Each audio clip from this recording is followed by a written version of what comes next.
My name is Remy, but some people here know me as Kevin. I'm a software engineer at Exoscale, and today the topic is how to run 1,000 control planes. Little disclaimer before we begin. I'm a software developer. I'm not a Kubernetes architect. Everything I know about Kubernetes, I know it from an incidental knowledge. By incidental, I mean incidents. And from fixing problems, or one problem at a time, one bug at a time. I developed services that run against Kubernetes. So Kubernetes for me is the beast I have to control. Having that said, who are we? Exoscale is a cloud provider. That means we provide infrastructure as a service, as well as some managed services on top of that. It's worth mentioning that all of our workloads, at least everything and anything that can be containerized, runs on Kubernetes. We have several zones and one huge Kubernetes cluster running on each one of them. So that's where all of the magic happens. Today, we're going to talk about one of our managed services, which is our Kubernetes as a service or managed Kubernetes offering. It's called SKS. I definitely did not take a couple of screenshots from our landing page and paste them into the presentation. But this is what you see when you first land on our page. If you went to see the guys, our sales guys, in front of the bathroom at booth C17, you will likely land on something like this. So this is Kubernetes seen from the outside, but today we're going to look at Kubernetes, or SKS seen from the outside, sorry. But today we're going to look at its underbelly. I'm going to go over the architecture of how we deploy this service, how it works. And we're also going to go about which trade-off did we take in order to deploy it and in order to run it every day. So this is about it. On one side, you have the Kubernetes clusters. They belong to the customer, and they are managed by us through SKS. This is the simplest diagram that you will see today. The rest are honestly horrible, but we will go through them together step by step. So how do you define a product? You can start with the external requirements. So what do customers expect when they hear managed Kubernetes? So we want, or rather, what do we want to offer them? Your cluster should, first and foremost, be up before you feel the need to grab a coffee. You shouldn't get off your chair, basically, from the moment you click create to the moment you have a working kubeconfig. Sorry, too fast. It should be highly available, so that means that if we do any if we do any wrong operation, or if we take something down on the infrastructure, or if we push some bad upgrade, or just an upgrade in general, it should be invisible to the customer. You should have it. You should have some redundancy, and they shouldn't cause any problems for your workloads. We need also to have lifecycle management. That means your typical create, update, delete, CRUD. So from lifecycle management from the user, but also from our side. So for example, if you don't pay your bills, we might want to stop your workloads, which is called suspending them, until you're a good boy and you pay up. At which point we re-enable them automatically. So that's also part of the lifecycle. And finally, we want some platform integration in the sense that, well, you might expose some services and you want to load balance them. So our components and our integrations will make it so that, well, we will spin up a load balancer immediately, and that way you don't have to think about that part of the job. On the other hand, we also have internal requirements. So this is requirements for Exoscale, and how do we see SKS as a product, and how does it affect us? We wanted something that was fast to market, and that means basically dogfooding everything we know about other services. SKS in the context of Exoscale is fairly new.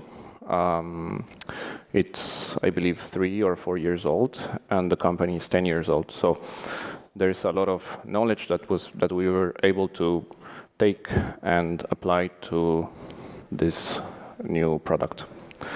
And of course, it should be cheap. And being cheap means we will cut some corners, and that's the meaty part of this presentation. Hope you're excited. So at this point, I should change the name of the talk. It's not how to run 1,000 control planes, it's how do we do it. We are Exoscale, we have a certain set of constraints, and you might not. Or you might have different ones, different priorities, different resources to achieve the same thing. But in general, the key architecture decision that we take is to run Kubernetes inside Kubernetes. In order to understand what do I mean by this, I'm going to do this big mean diagram, which starts from the very, but I will decompose it, and we will go step by step, and hopefully it will make sense in the end. So this is what you already know, rather this here. It's Exoscale, the platform, and in every zone there is a Kubernetes cluster. So far, so good. Kubernetes can run workloads, can run deployments, pods, nothing weird here. One of these pods just happened to be an orchestrator. So the SKS orchestrator is actually the component that is in charge of all of the business logic that we have, and that will go and talk to the Kubernetes API on the platform and do everything we need. It's doing the heavy lifting for us. So the orchestrator answers to different inputs. You can issue requests to it from the outside, so as a customer from our public API, but you can also issue requests from internal APIs. It can listen to changes in its internal database thanks to a Kafka stream, and it also has its own loops or cron jobs that periodically check everything is okay and eventually reconcile stuff that isn't. So it's doing a lot of work. And essentially what it's doing, the result of this is a bunch of pods in a specific namespace called SKS. And these pods just happen to be API server, connectivity server, kube scheduler. In the end, these pods just constitute a Kubernetes control plane. So this is how we do it. At this point, we fulfilled the first promise to our customers. Here is a cluster that you can get a kube config for, and you can do almost anything that you want to do with a Kubernetes cluster. You can apply manifests, you can add CRDs, you can, define deployments, RBAC, whatnot. The only thing you cannot do is schedule pods. And there's a good reason for it. It's because you have to pay us to do this. So on this other side, you have the customer infrastructure. What I mean by customer infrastructure is simply infrastructure that you pay for. Not us, you. So we could say, well, here's a bunch of, here's a way to make VMs in an instance pool. And here's a very complicated guide on how to provision them in order to install kubelet, install, I don't know, the certificates, and here is how to make these instances join our cluster. Instead, we provide a bit higher level abstraction, which is just, hey, make a node pool for my cluster using the instance pool. You choose the size of the nodes, the amount, and off you go. We're off to the races. Now we have a working node pool. It's connected to our cluster, and we can run workloads on it. Great. This is, if you understand this slide so far, I've done 99% of my job today. I hope I did.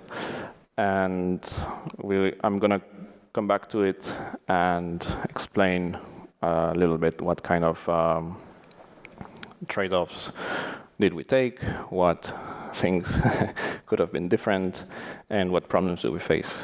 I'm going to go into some horror stories, and hopefully by the end of the day, you know if you want to follow in our footsteps or if you want to do something different.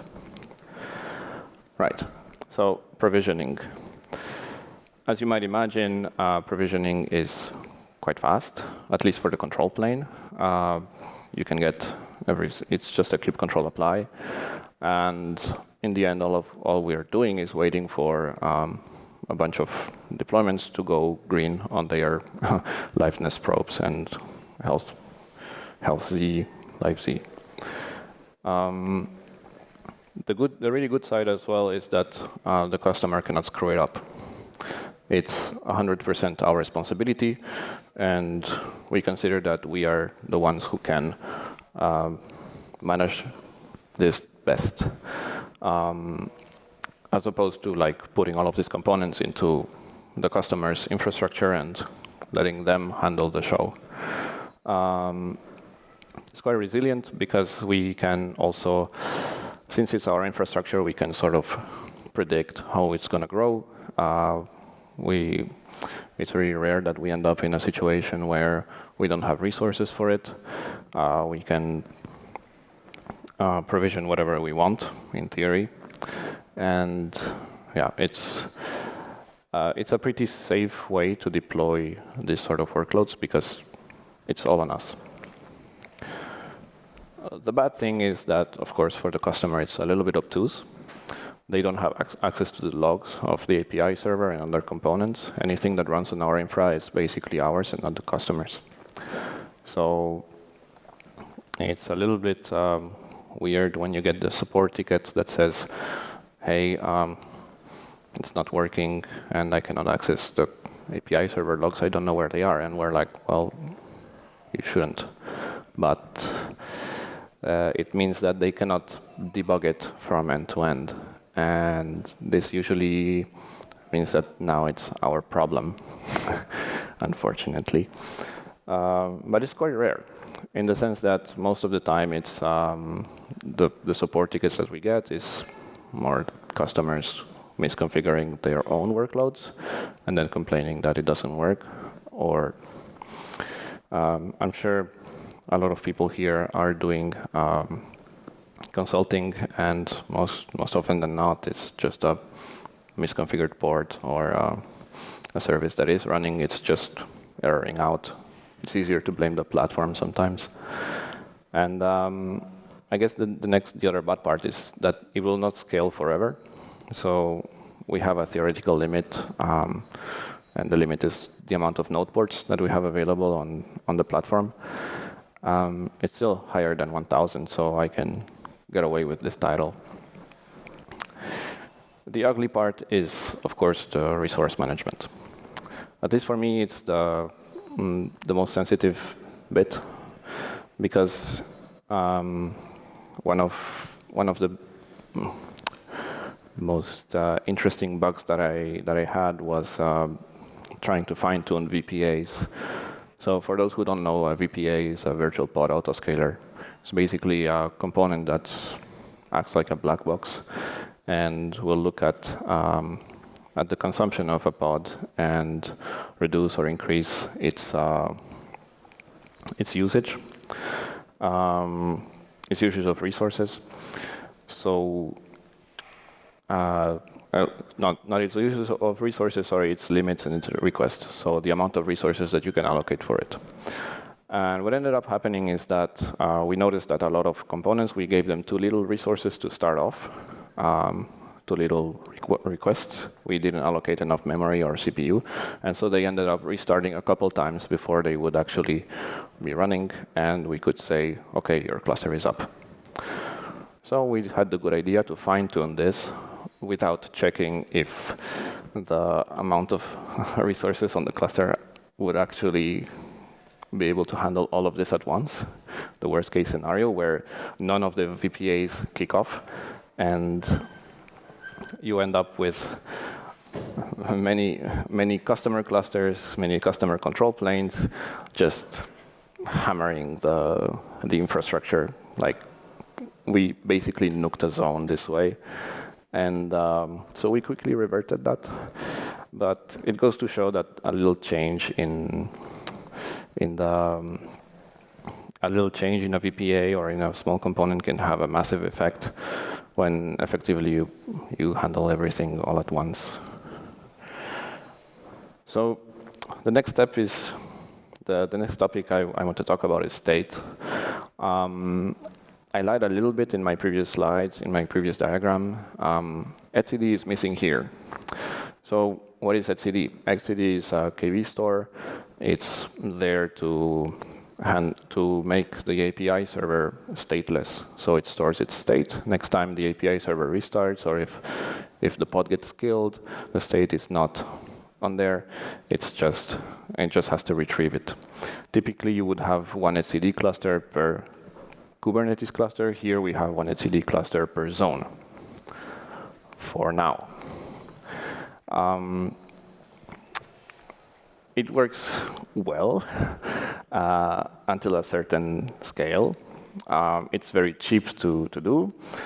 You have a single place. You have to manage one single critical component in every cluster. And instead of managing one critical component per cluster, you manage one single critical component per zone, which is quite neat. You don't have to wake up every time someone nukes their etcd cluster because it's quite a big one. So we can still like take some hits and everything will be fine. But we're starting to see the limits of this model in terms of scalability. So what happens when a customer in a zone with 300 clusters decides to instantiate, I don't know, 300, 400 nodes at once? etcd will happily take the load, but it will generate some it will have some timeouts. It will start a timeout, and it will take more and more to respond to the request because it's busy. And so this will cascade onto other customers. And it's quite, it can get quite bad. It can cascade onto other components, and then obviously the customers are not happy because something like Cilium is failing, and then actually Cilium is due to API server not responding, and actually API server is not responding because it's timing out on kube control on etcd. Also, it means that you have a single point of failure. So if you really screw up, well, you screw up the whole zone. Again, compromises, right? Trade-offs. The really ugly part with this approach is that eventually etcd wants to defragment. So it's a cluster, right? And it wants to sync up everything and defragment its disk. At the moment, our biggest etcd clusters are taking somewhere around 10 or 15 seconds to do this, which is completely unacceptable for especially in the bigger zones when you depend on that to recover the state of your cluster. So yeah, The solution we're implementing at the moment is to start to make new etcd clusters that do not live in the same place, and to sort of move the noisy neighbors out of the main cluster, the main etcd clusters, and put them into their own, so they can be noisy, as noisy as they want, and it will not cascade onto other people. Yeah. So the last topic I want to talk about, and this is something that is very close to my heart because this is what I do every day. It's basically what does this orchestrator do? It basically handles lifecycle. So the way the orchestrator works is everything we deploy, we keep a hash of. So we combine a template and the metadata of a cluster, so the configuration that the user wants for a given cluster, and we build the template using that. We take a hash, we store it, and off you go. We deploy that thing. When we get an upgrade for a component, like, I don't know, the controller manager or API server, why not? SKS is aware of this and will recompute the hash for everything, for every cluster. And when you get a different hash, well, you just store it and you deploy again. This is idempotent. It's the first big advantage. You cannot go, you know where you are, you know what's running on at every single point in time, because no matter how many times you apply it, it will be the same. You can version control this, and you can go even further and make sort of little packages or bundles of your Kubernetes batch version and the versions of the components that you know work with this version because you've tested them. Typically, we test using, we have some test suites that we do conformance tests, for example. We are CNCF conformant, I should say that, if it wasn't clear. And so we know that a specific set of versions for all of the components work for this given patch release of Kubernetes, which is neat. However, it's not trivial. And for whoever has done even a little bit of YAML templating, you know that it's it's a headache to generate these templates and to understand every single parameter that you can have in a config map, or with changing versions of the components. Sometimes it's not as easy as just change the version of the image you download and give it the same parameters. So there's a lot of work around testing these things and making sure that templates are up to date. It's a lot of manual work, unfortunately, and since we cannot really rely on stuff like Helm, it takes a lot of our time just to get this right. Another bit that I should mention is whose cluster is it anyway, in the sense that there are components that do not live on our infrastructure. Like our cloud controller manager has to live on the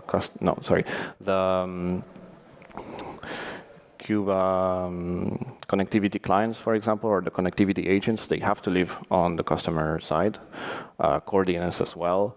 And so what do you do when, for whatever reason, the customer says like, oh, hey, I need to modify this bit of configuration in my kube system namespace? It's a completely fair thing to do, right? Unless we crush your update with the next release. And then you're back to square one, and we just probably took down your thing. So it's important to communicate and to be clear about who can manage those resources. And if you have a problem with the way we deploy it, please open a support ticket. Don't try to fix it yourself, because in the end, it's your cluster, but those are our pods. And the ugly part here is, how do you support this? I mean, long term. What do you do you still support like 120, 125? Kubernetes 126, 124? Where do you stop? It's stuff that is in your version control, right? But what if you find a new bug? What if a customer hits an edge case right after it's out of support? Well, you might say, just follow the Kubernetes release schedule. No one's that crazy, right? So it's an interesting question that we had to deal with recently of, do we let people apply or upgrade their cluster from one unsupported version to another and potentially open ourselves up to more bugs and more goodness from the, yeah, he gets it. Yeah, so in the end, what we end up doing is developing bulletproof shoes. So what I mean by this is we prevent the customer from shooting themselves in the foot. And it's just not it's an ugly way to solve a very basic problem of communication. But unfortunately, sometimes communication is hard, and well, you just do what you gotta do to protect your support people, to let people sleep at night, and yeah, and then you give explanations later on why this is the way it is. So I want to conclude with a little food for thought. This presentation is not about should you run Kubernetes inside Kubernetes. It's more about can you afford to. Taking into account that we are a cloud provider, we control every level of the stack. We have easy scalability, and there is some complexity that we are able to absorb, as well as some, we have some fault tolerance. We can fall back on this kind of issues. It's up to you to decide if some of what I said today is useful, and I hope you learned something. Thank you.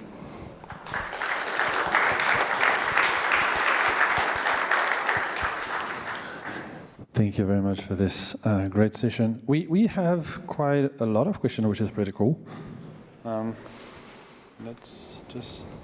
Let's take them one by one then. Oh, could we get no questions? Okay. No questions. I have like 8. You have to accept them. I did. They're live. Anyway, let's go through each of them. No worries, it happens. Okay, so the first one is, how do you handle upgrades of your underlying Exoscale platform to avoid downtime? Can you repeat it? I'm sorry. Yeah. How do you handle upgrades of your underlying Exoscale platform to avoid downtime? Hey, what? How do you handle upgrades of... Oh, okay. Sorry. Well, it's Kubernetes, right? So blue-green deployment, you deploy it, it works great. It doesn't, well, you don't stop the previous pod. I hope that answers the question. Yeah, in my head it's like this, I'm not the SRE. No worries, no worries, no worries. All right, the next one is, you mentioned Notpool is the primitive that builds Kubernetes clusters. Can you give some information on Not distribution, spatial roles, in a pool, if any? Or said differently, do you have any specific configurations in your deployments? In our deployments, in what? In your clusters, meaning... Your specific distribution, perhaps? Do you have an Exoscale distribution, Kubernetes distribution? We might have an Exoscale distribution in the future, TM. But no, sorry, not that I'm aware of. I don't think I can answer this question reliably. How are you handling network management? I guess this question is more about security and all those clusters that are handled in a central control plane. What I know is we have root CA, and when we deploy a node, this CA gives certificates for everything running on that node, as well as on the cluster, on the pods running in our platform. So as far as the networking goes, this is the knowledge I have about it. The next question is about scaling, scalability limits. When you have like big customers that use huge Kubernetes clusters, how do you manage that? Because at some point you have some network limits, for example. Yeah, so what we do is we ask them to upgrade to a pro version of our offering, which includes a VPA and has more resources up front. If they don't want to do that, but they consume a lot of, they buy a lot of stuff from us, we might go in and just increase the resources available to them temporarily, while we convince them to buy the pro offering. But I will not get too much into detail because that's sales and marketing, and I'm supposed to not do that. Yeah, absolutely, no worries. You mentioned you're using YAML as the primitive of upgrading clusters as part of the life cycle. Given your stack, why not using the native Kubernetes API Go structures? Because we don't use Go at all. Ooh. Makes sense. We use Clojure. We actually have a different it's called Eden. So we have our own special thing to handle this. Actually, we only use YAML when the manifest is just too big. But it's nice that you assumed we used Go. So no Go. Surprise. No Go used. What is the responsibility split between you and the tenant? Or I think the question was like between you and the customer, perhaps. Yeah, because the tenant is us. Basically, we at Exoscale we have the Exoscale infrastructure starts at the racks, choosing what hardware we run in the data centers. But the responsibility split is if it's a component that we deploy, it's on us. So I guess we could talk SLAs in this case, and like the responsibilities that we have. Anything running on our platform is basically 99.95% available, and in general we have that. But if you deploy something that doesn't work, if you're overloading your own nodes, if you don't give them enough resources to run reliably the components that we deploy on your side, that's on you. But anything that runs on the platform is on us. All right, let's go for the 5 last questions then. The first is the SRS operator your proprietary software or open source? It's our own in-house thing, written in Clojure. Obviously, yeah. I won't miss a chance to do this now. I see people leaving. That's good. All right, so just for the fun, I will ask this question. Go for it. How and why Clojure was selected? Because it's beautiful. Don't you like parentheses? Honestly, the honest answer is that we were... So I'm a Clojure developer. Hi. Parenthesis lover? Yes, parentheses required. But so the stack started as Clojure services that slowly tried to chip at Cloud Stack. right? So slowly, the company started 10 years ago as a cloud stack, quote-unquote clone or deployment, and slowly but surely they developed libraries and all of the services starting to offload them into their own thing, written in Clojure, and so we have the tooling, and so we dogfood the libraries that we have, and today we have a pretty good product, and it's Basically, Clojure everywhere. Clojure in production, yes, exactly. Wherever there is a container, it's running Clojure. Actually, the very low-level stuff is written in Go, so there you go. No, everything that's Okay, containerized, two yeah. last questions. Are you able to run 10,000 control planes with your solution? Over all the zones, yes. Across all zones, yes. In a single zone, I don't think it's possible because of the limitation of node ports. It goes from 30K to 32,767, if I remember. So that's 2,000, almost 3,000 nodes per zone. So in one node, in one zone, no, but across, yes, theoretically. And the last question is, how do you manage HCD failures? Do you have snapshots? I believe we do. I hope we do. Who managed the backup again? Let's talk for next time, I think. Next presentation, I guess. Yeah. All right. Thank you very much for this All very right. interesting talk. A big round of applause very for our much. speaker, please.